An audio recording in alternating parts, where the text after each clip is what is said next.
लोहड़ी महापर्व और मकर संक्रांति के सभी प्रदेशवासियों और देशवासियों को बहुत बहुत बधाई और शुभकामनाएं देता हूं। ये महापर्व हमारी संस्कृति के साथ, हमारे भाईचारे के साथ जुड़े हुए हैं और इन पर्वों को हम आपस में मिलकर के मनाते हैं। मैं इसकी सभी प्रदेशवासियों को बहुत बहुत बधाई देता हूं, शुभकामनाएं देता हूं। आज प्री बजट को लेकर के हमारा जो यूथ है सुपर 100, जिन्होंने अपने क्षेत्र के अंदर इसके माध्यम से एक ऊंचाइयों को छुआ है, हमारे स्टार्टअप्स, हमारे IIT के छात्र हैं, ऐसे सब युवाओं के साथ बैठ कर के हमने प्री बजट कंसल्टेशंस को लेकर के सुझाव लिए हैं। बहुत अच्छे सुझाव उन्होंने दिए हैं और इन सुझावों का लाभ हमारे हरियाणा के युवाओं को मिलेगा, मुझे पूर्ण विश्वास है। क्योंकि जो सोच एक युवा की होती है, वो सोचता है कि मैं किस प्रकार से काम को आगे बढ़ा करके पैरों पर खड़ा हो सकूं। जो यहाँ पर सुझाव दिए गए हैं इस बजट के अंदर, उनको हम सम्मानित करेंगे और सम्मानित करके मुझे पूर्ण विश्वास है कि हरियाणा के युवाओं को इसका बड़ा लाभ मिलेगा।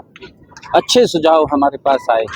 आप दिल्ली जा रहे हैं, दिल्ली के खासतौर पे दिल्ली में चुनाव है, आप भी जाएंगे दिल्ली चुनाव को लेकर? नहीं, मैं आज दिल्ली नहीं जा रहा हूँ। आज सोनीपत में मेरा कार्यक्रम है, सोनीपत में मेरा कार्यक्रम है, उस कार्यक्रम के अंदर मैं जा रहा हूँ।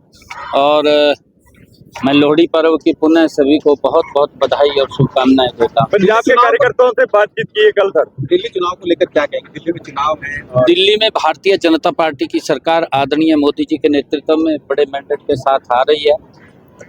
क्योंकि वहाँ की जो सरकार है लगातार झूठ बोल करके लोगों का पेट भरती रही है।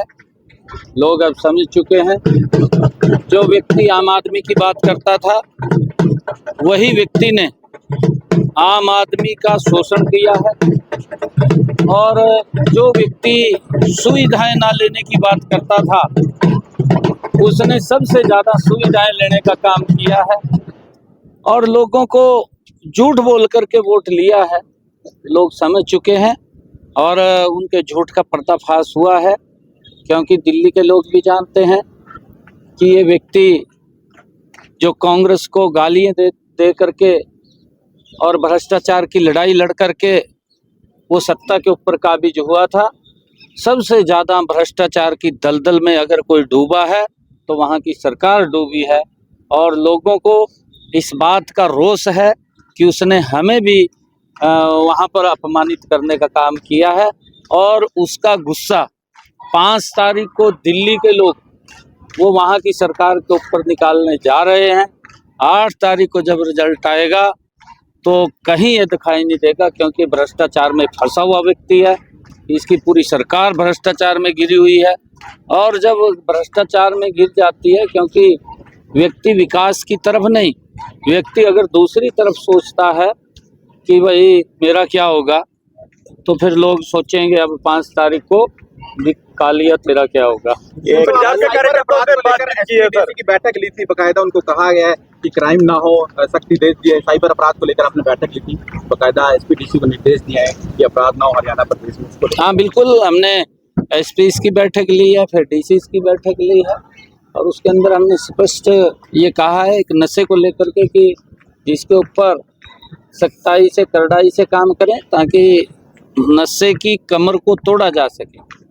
और जो व्यक्ति दोनों एक के पूर्व हैं, चाहे आतंकवाद है और चाहे नशा है, चाहे कोई गलत गतिविधियों में शामिल है, उन सब को तोड़ने का काम, उन सब को रोकने का काम समाज के लोगों से भी मैं अपील करूंगा कि इस नशे के अंदर आगे आकर के आए, अपने बच्चों से भी वार्तालाप करते रहें, उनका ध्यान भी रखें कि बच्चा कहीं गलत रास्ते पर तो नहीं है।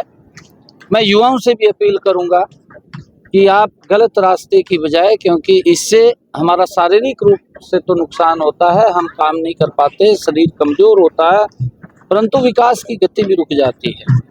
हम स्वस्थ रहें ताकि हम गति से काम कर सकें। सीएम साहब, मन की बात में प्रधानमंत्री ने कुरुक्षेत्र के स्वास्थ्य की प्रशंसा की है। मैं धन्यवाद करूंगा देश के यशस्वी प्रधानमंत्री जी का।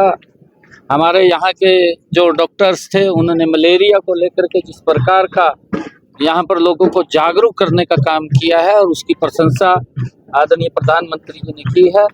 मैं धन्यवाद करता हूँ और मैं सभी डॉक्टर्स को यहाँ पर उनको बधाई भी देता हूँ जिस प्रकार से उन्होंने नए तरीके से लोगों को जागरूक इस मलेरिया के प्रति करने आंदोलन भी चलते हैं। सर, यूनिवर्सिटी के जो कॉन्ट्रैक्ट शिक्षक हैं उसको आपने वादा किया था हैं जी। यूनिवर्सिटी के जो कॉन्ट्रैक्ट शिक्षक हैं उसको आपने वादा किया था कि जो रोजगार देंगे नहीं वो कर रहे हैं, वो प्रक्रिया चल रही है प्रक्रिया। ठीक है।